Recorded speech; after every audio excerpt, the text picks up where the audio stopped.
Hello, everybody, and welcome to the Tuesday edition of Video Clips, which is brought to you by Wellness Forum Health, the Wellness Forum Institute, and Make Americans Free Again. Our membership drive is still on.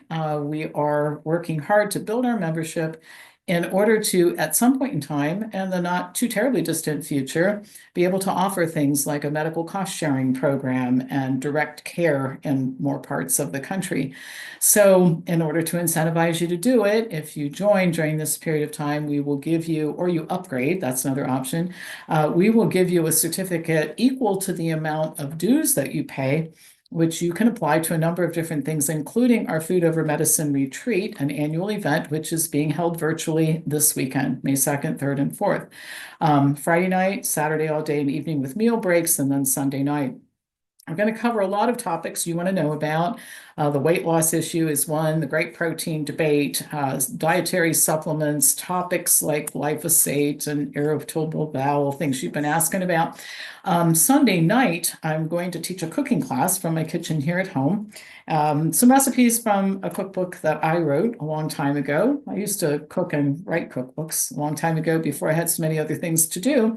And I'm going to show you how I batch cook and plan my meals for the week and do a cooking demo. And then we will sit down and make a plan. I will help you do that with the information that you learn. You don't want to miss it. So join. If you're already a member, pay the tuition and join us for this weekend event. It's going to be amazing. I promise that. Now, moving on to content for today, I have two things. I'm going to share a little bit of information from feedback I got from the video last week about lab-grown milk.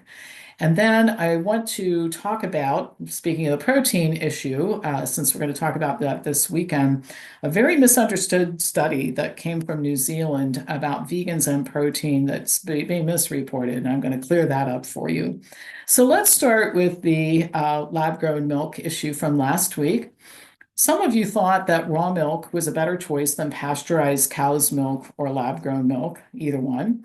There are two problems with cow's milk, actually all animal milk, and that is the first one's estrogen, much higher in cow's milk than any other animal milk. All milks contain it, including raw milk. And the other thing is growth factors like IGF-1. Cow's milk is designed, by design, it grows a baby cow from 90 pounds to 900 to 1,000 pounds in a year. Whereas mammals or human milk, you take a baby who's maybe 6, 8, 9 pounds at birth and takes 18 years to grow into an adult human at 100 to 200 pounds. That's a different growth trajectory. So just think of the difference in growth promoters in that milk. Consuming milk results in significant increases in IGF-1 levels in humans. I wrote an article published in a journal about that several years ago. And one of the consequences of this, particularly in combination with the estrogen in cow's milk, is it can be cancerous and cancer-causing. And by the way, unpasteurized or raw doesn't fix these issues. Now, some of you thought that lab-grown milk was a better choice than soy milk, and you cited the Weston Price Foundation, which promotes the idea that soy is dangerous for humans, and they also promote raw milk as well. Gosh, it's hard for me to believe that anybody following the advice of the Weston Price Foundation has, first of all, read the book by Weston Price. I did. It was a painful experience. The book is almost 1,000 pages long without a single reference. Almost 20% of the book consists of pictures of teeth. Price was a dentist who hypothesized that some unknown substance in milk led to better teeth and better health. And he made the decision to travel around the world observing what people in more cloistered populations were eating and took pictures of their teeth. It was really a travel log, not a scientific study. Real scientists who later visited some of these places and who were not occupying themselves taking pictures refuted much of what Price reported. But this ridiculous book is what the promoters of Weston Price say is the foundation for the organization. Now, on the soy issue, the organization's site features pages of references supposedly documenting reasons why people should avoid soy. A link on the first page takes you to an article published in an agricultural journal reporting that when turkeys were fed soy flour, they developed foot pad dermatitis. So I suppose if foot pad dermatitis is a concern for your family, Maybe you shouldn't give your family soy flour, but I'm not sure that anybody in this group who's watching this is eating soy flour anyway. It's page after page after page of terrible references like this. And one of the things that leads to such poor health in our country is people who haven't read stuff promoting promoting stuff that they haven't read to other people who don't read it themselves. And you have generations of people that have very bad ideas. If anybody in the chain ever went back and actually looked at the original source, you wouldn't think this stuff was so swell. So anyway, the bottom line is raw milk and lab-grown milk. I don't think that those are better alternatives. And people say, well, what about goat milk? It actually has more, growth promoter and estrogen in it as well. So you have to make the choice. I'm not about telling you what to do. My job is to report the health news and to report it as accurately as I possibly can, which often is counter to people who promote ideas without looking into them. All right. So one of the most thoughtful responses was this one, and I'm going to read the first paragraph and then paraphrase for you. She says, she writes, I watch a lot of YouTube videos and I'm getting increasingly impatient with the ads. However, a new one has popped up recently, and oddly enough, I find it unique in that it doesn't tick me off. It's for cigarettes. Why would a cigarette ad be unique and not irritating me? Well, because it doesn't make any health claims. No one claims smoking isn't terrible for human health, and there's an inherent respect for people that includes assuming we're all adults, and if we choose to engage in an activity that harms us and no one else, that's all right. I note this in contrast to the vast multitude of ads for tricks that promise viewers they can lose weight in 2 weeks without any dieting or exercise, or promotion of diets centered around animal products or protein or fat. She talks about her journey through figuring out the right diet for herself, which turned out to be a vegan diet. And then she goes on to say, listen, if somebody wants to buy a fluid that tastes and functions like cow's milk, even if it's not healthy, that's their choice to do it. Again, I think that this writer and I share the idea that we don't need a nanny state telling us what we can and can't do. Full disclosure about what it is, I think, is super important. But then she goes on to say that perhaps part of this is that almost anything is better than the god-awful way and disrespect that we show to animals who are housed in these factory farms in miserable circumstances.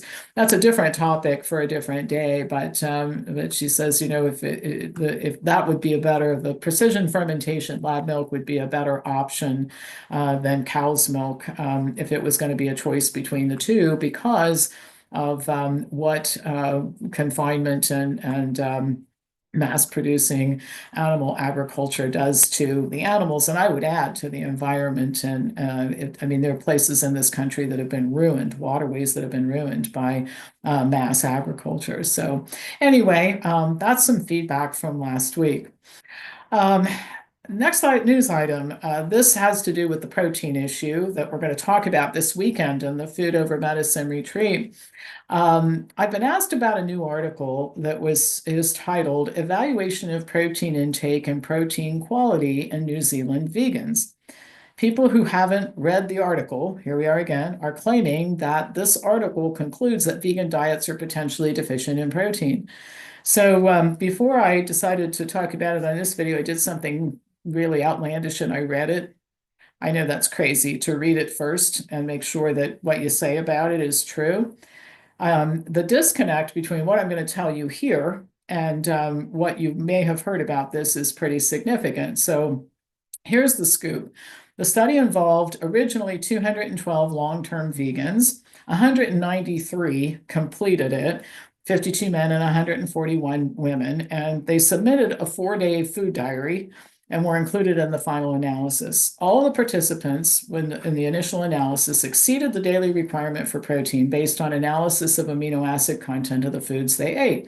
So that might be contrary to what the gist of the article is. There's more to the story. But to start, I just want to read this little paragraph from the article on how the analysis was performed.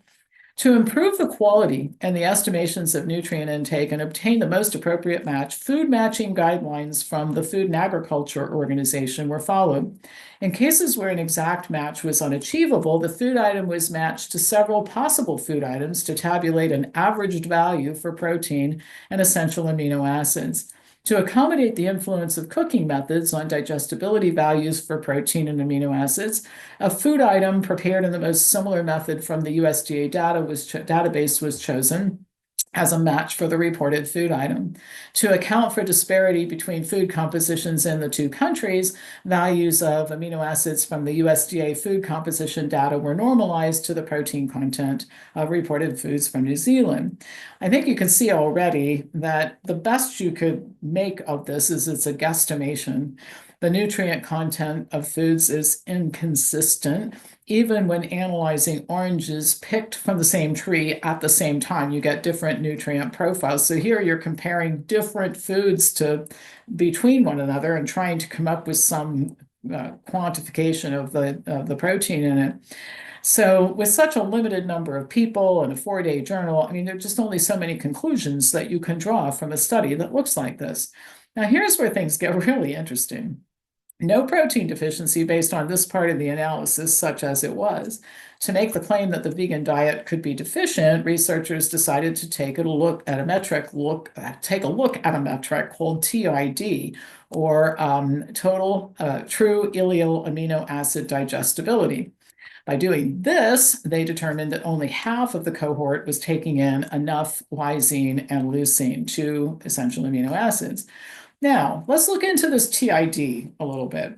Directly from the medical literature, a 2019 article, and I think you're going to see right away what the problem is here.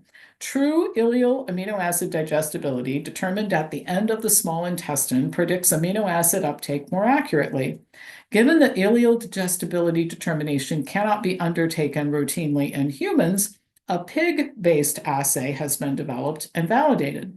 The growing pig values for digestibility, however, relate to healthy adult humans, and there's a need to be able to determine amino acid digestibility for humans with specific physiological states. To this end, isotope-based methods for determining dietary amino acid digestibility indirectly show promise, but remain to be fully validated. So back to the article now. The researchers write, values for protein and IAA, essential amino acids, were adjusted for digestibility using currently available TID values from the literature. So this means they were using tables developed from the studies on digestibility performed on pigs. And it is through analysis based on a known inaccurate metric that the researchers determined that the vegan eaters were deficient in two amino acids, lysine and leucine. The authors know this. In fact, they wrote, quote, digestibility scores provided from the literature may, however, be imprecise due to simplified classifications of many food items into one food group. They also wrote, quote, the pig is the most valid animal model to obtain TID values for a large range of protein sources, but digestibility data from many fruits and vegetables are still lacking. So caveat after caveat after caveat, right?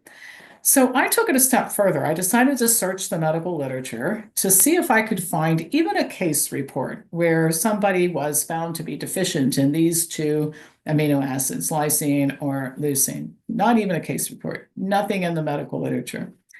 The authors acknowledged other limitations. Quote, we also acknowledge an overrepresentation of females in this study who have lower energy and total protein intake than males in our results and could potentially bias overall energy and protein intake of the cohort. So it appears that, I mean, at least to me, that the study was contrived for the specific purpose of making the claim that protein deficiency could be an issue for plant eaters. But this simply is not true. In fact, the longest lived people in the world are Okinawans, and they consume a low protein diet, 9% of calories from protein and 85% from carbohydrate. And a systematic review of 64 interventional and observational studies concluded that diets high in protein and low in carbohydrate are linked to increased mortality. So what was going on here? Why was this study conducted? Well, I think people like to hear good news about their bad habits. A study like this spreads like wildfire. Here's some documentation for the carnivore diet, or here's some documentation for the keto diet. And this becomes good news for the journal that publishes it and for the authors. Journals are rated based on a lot of metrics, like how many people are clicking on articles and things of that nature. Articles like this are also just terrific for selling carnivore diets and products like protein powders and capsules and fortified foods and drinks. The study reveals nothing helpful to a person like you who seeks to remain healthy for the duration of your lifespan, which you would like to be long. We all want to live for a long time. So join me for the Food Over Medicine weekend. I'll show you some pictures actually of what real protein deficiency looks like. And I think you'll discover that you've never encountered such a person in your westernized lifetime. So the bottom line is you've eaten enough calories for the day. If you did that, you've most certainly eaten enough protein. So my final advice here, and this is an argument for joining, going back to what I said in the beginning, don't base your health-related decisions on headline news. Be informed and recognize that if you've seen some information about this type of thing, about this study, recognize that most people are not reading what they're talking about. They have no idea. Either they don't know how to read it, which is why they're misreporting, or they didn't read it at all, both really bad. So you have to learn how to do this, and that's what we teach you to do at Wellness Forum. One last thing, we're going to start shipping bars this week. They're fabulous. We're shipping them in boxes of 6. We originally thought 8, but boxes of 6. And you can order them by calling our office at 614-841-7700. So I hope I'm going to see a whole bunch of you this weekend to join me for the Food Over Medicine retreat. Thank you so much for watching. As usual, pass this on to anybody else who you think would enjoy learning from me. And I'll be back to you on Thursday with more news.